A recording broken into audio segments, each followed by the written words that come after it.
ഈ അടുത്ത് ഒരു എനിക്ക് തോന്നുന്നു അൽപച്ചീനെ വന്നോണം ഒരു പ്രോമിനന്റ് ആയിട്ടുള്ള ആക്ടർ പറഞ്ഞെന്താ വെച്ച് കഴിഞ്ഞാൽ ആള് വേറൊരു ആക്ടർക്ക് കൊടുത്തൊരു അഡ്വൈസാ, don't expose yourself too much to the public, just be in your cocoon.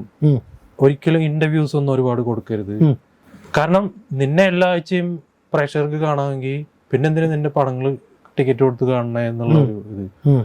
അങ്ങനത്തെ എന്തെങ്കിലും ഒരു ഫാക്ടർ എപ്പോഴെങ്കിലും കൺസിഡർ ചെയ്തിട്ടുണ്ടായിട്ടുണ്ടോ? എല്ലാം അധികമാകുമ്പോൾ ഇവിടെ ഇപ്പം നമ്മൾ അത് ചെയ്തിട്ടുണ്ട്. ഞാൻ എന്ന് പറഞ്ഞാൽ നമ്മൾ കോവിഡ് കഴിഞ്ഞിട്ടുള്ള ടൈമിൽ കുറേയൊക്കെ PR ഇപ്പോഴും എൻ്റെ സെൽഫ് സോഷ്യൽ മീഡിയ എൻ്റെ PR പോസ്റ്റ് കോവിഡ് കുറവാണ്.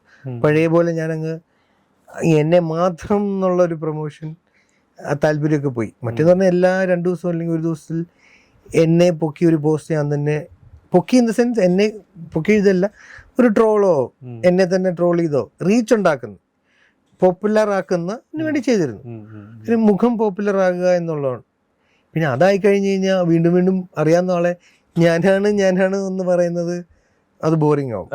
അപ്പൊ അതുകൊണ്ട് തന്നെ പിന്നെ ഞാൻ കഥാപാത്രങ്ങൾ ചൂസ് ചെയ്യാൻ ശ്രമിച്ചു. കഴിഞ്ഞ 5 വർഷവും കോവിഡിന് ശേഷം 6 ആവുന്നല്ലേ, 6 വർഷവും 6 ആയി അല്ലേ. അപ്പോൾ അത് ആ 6 വർഷവും ഞാൻ അത് തന്നെ ശ്രദ്ധിച്ചത് കോവിഡിന് ശേഷം.